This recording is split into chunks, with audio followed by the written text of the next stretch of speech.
Good morning, everyone. Welcome to Pre-Market News and Views by InTheMoneyStocks. Today is December 21st, 2015. My name is Nick Santiago. Thank you all for tuning in. All right, we're going to start off with the S&P 500 E-mini futures here. You're going to see that the futures are trading higher by about 16.25 points to, I'm going to say, 20.08 per contract. So it's a pretty good move this morning. Markets were absolutely bludgeoned on Friday, but today we're waking up to a pretty good reversal higher. And again, this is a holiday shortened trading week. It is also the first day of the winter solstice, and it looks like we got a little turning point in the market. So we'll see if the markets can hold these early gains. Previously, last week, markets really were volatile all over the place. Up days, down days, and all around days. And then Friday, we had that big sell-off. But today, markets are recuperating. So nonetheless, futures are up 16 points. We'll see how it plays out a little bit later. But there are a lot of stocks in the news and a lot of movers here. We're going to start off with Disney. Disney had a big weekend with the Star Wars movie. But you're going to see here the stock is trading at 109.20, closed at 107.72, so a good little pop there. Disney was oversold on Friday, so that's the bottom line. You're going to hear all about Star Wars. You're going to hear all about how great the movie was and how many people went to see it. But the bottom line is the stock got very oversold down here at these levels, and it is rebounding a little bit. I think Disney, if it breaks through the lows from Friday, is headed down to $100. $101.35. But either way, right now the stock's holding up, and we want to give it the benefit of the doubt. Apple is also in the news today. It looks like they settled a lawsuit with Ericsson. Stock right now is trading around 107.25. It did close at 106.03 on Friday.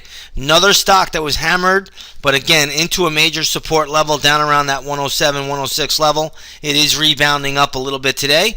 We'll see how it plays out once the opening bell rings. Yesterday, Apple CEO was on 60 Minutes, Tim Cook, and we'll see how the stock plays out today. But I do think Apple is due for some kind of a rebound from these levels. Should the Apple level get taken out, then be careful. This is going to be a real ugly move. But right now, I think Apple is into support in the near term. Let's take a look at good old-fashioned Tiffany.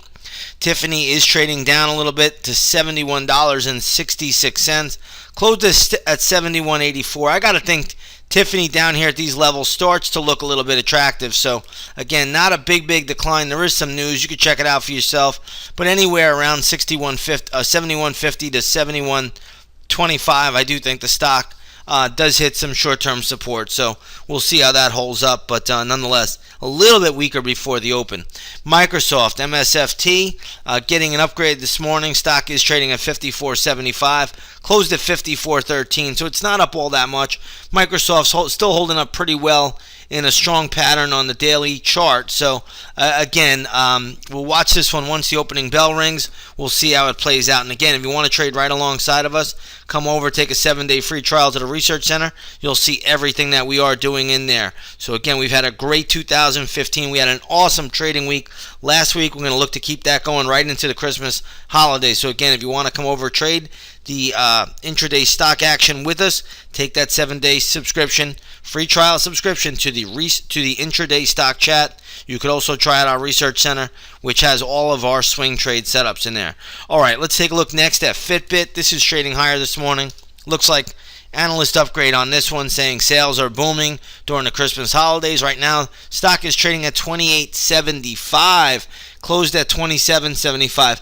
I am showing a lot of resistance intraday at $30, $30.10. But if you own it, trail the stop loss. No need to get out now. Let's see how this plays out. Pep Boys is in the news. PBY is a ticker symbol. Looks like Carl Icahn has upped his bid for Pep Boys, outdoing Bridgestone. Stock right now is trading at $16.50. So good little pop there. Be careful with this one. If somebody pulls a bid, the stock will fall pretty sharply. But either way, it's got a bid underneath it just simply because of the takeover news. I'm showing excellent resistance around $17.75. So if you own this one, trail the stop loss. If you don't own it, leave it alone. Don't pick it up here at these levels. It is up way too much. All right, let's take a look here at some of these metals and mining names. Rio Tinto is trading a little bit higher this morning. That closed at $27.38, now trading at $28.37. So it swapped its numbers. Let's take a look at BHP Billiton. This is another big metals and mining play. Stock is trading at $24.57, closed at $23.93. So metal and mining stocks are on the move today, gold miners as well. So we'll see how this all plays out. Looking over at the crude oil market, crude oil is trading lower by 23 cents to $35.83 a barrel. Not sure we're going to make too much out of crude. It remains in a pretty sharp downtrend, but it is due for some quick little overnight bounces, so we'll see if that plays out. Gold is trading up $8.50. That tells us the dollar must be down a little bit today, and sure enough, the dollar is falling. So dollar coming back in a little bit. Dollar had a big day on Friday, but nonetheless, dollar is trading down a little bit today. That is helping to give a lot of these commodity stocks a little bit of a boost. All right, with that being said, everybody, if you want to trade alongside of us, take that 7-day free trial to the intraday stock chat. You'll see everything we are doing there. And again, holiday shortened trading week, but a pretty good pop for the markets. Futures are up 17 points before the opening bell. With that being said, everybody, we will see you on the charts.